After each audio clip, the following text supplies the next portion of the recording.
So you can wonder who convinced all these groups that they should be represented here.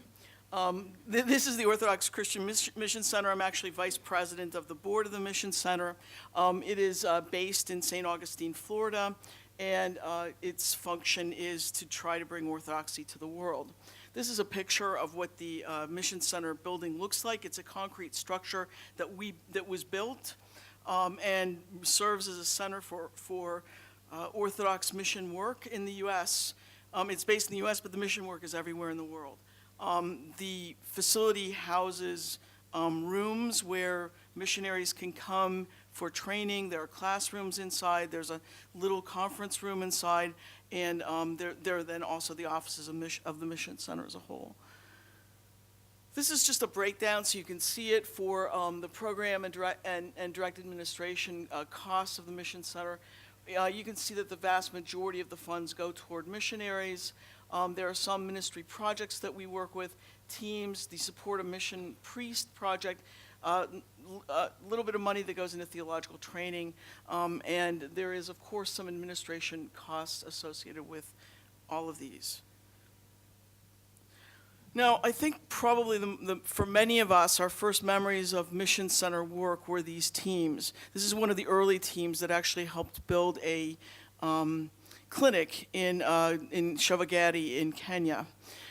These teams bring together young people, old people, every age you can imagine, to go to some foreign place, get a taste of what Orthodox life might look like in Africa or Indonesia or Korea or someplace like that.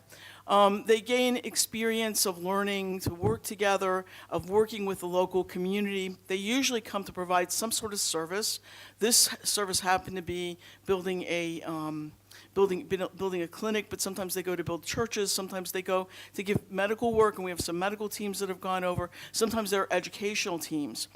One can ask the question, is it really useful to take over a bunch of young people for 2 weeks? Is it cost effective? And the answer would be probably no, except that the cost isn't about what you provide, it's what they get from it, for one thing.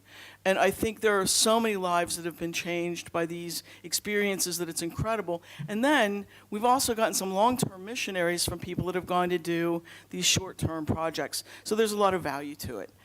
Here are just some other images. This is another one of the structures that was built. This is another team that was working in Africa. This is yet another team in Africa that came mostly to do teaching work.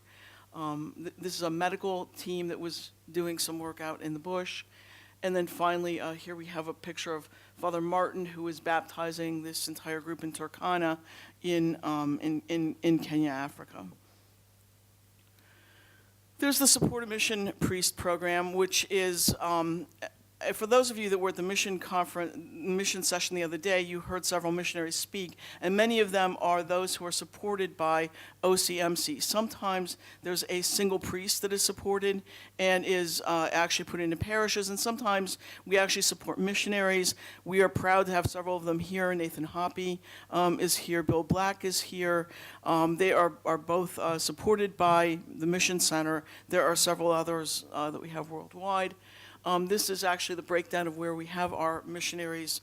We have several in India, Chad, and a few other places. These are just some pictures of priests that have been supported by the Mission Center. In recent years, we've decided that it was probably important for us to go after some sort of theological education. So we've developed programs.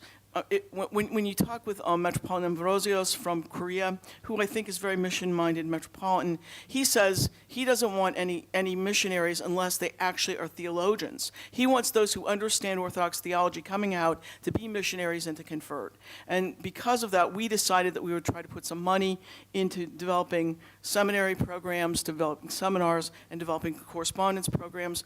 And at both Holy Cross and St. Vlad's, we now have programs where seminarians are actually sent out to countries to do missionary work. Holy Cross has been working a lot with Albania through the work of Father Luke Veronis. St. Vlad's has also been doing some work with Father Luke. Here's just an example of some of the work that was done with Korea. These are also some supports that have been in Africa that we've known. Here's Father Martin in his younger days here, working with many of the others. We also have grants to sponsor particular projects. We've been trying now to go for more independence for our mission programs. The idea was, here's a clinic being built in Kenya, but it wasn't that we would maintain that clinic, that we would help to teach the Kenyans how to run that clinic, and it is now a self-sufficient clinic.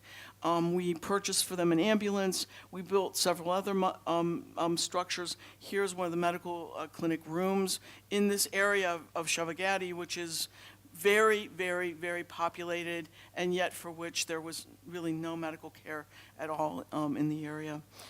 We also we've also provided grants for school programs to help young children get educated. Finally, we support missionaries. Here are just some images of some missionaries that we've sent out to work with others. Usually they get trained, indoctrinated into what goes on in that particular country, and then they have usually some type of focus that they're doing. And as I said, if you want to know more about it, you can certainly talk with Nathan Hoppy, who's here, and Bill Black.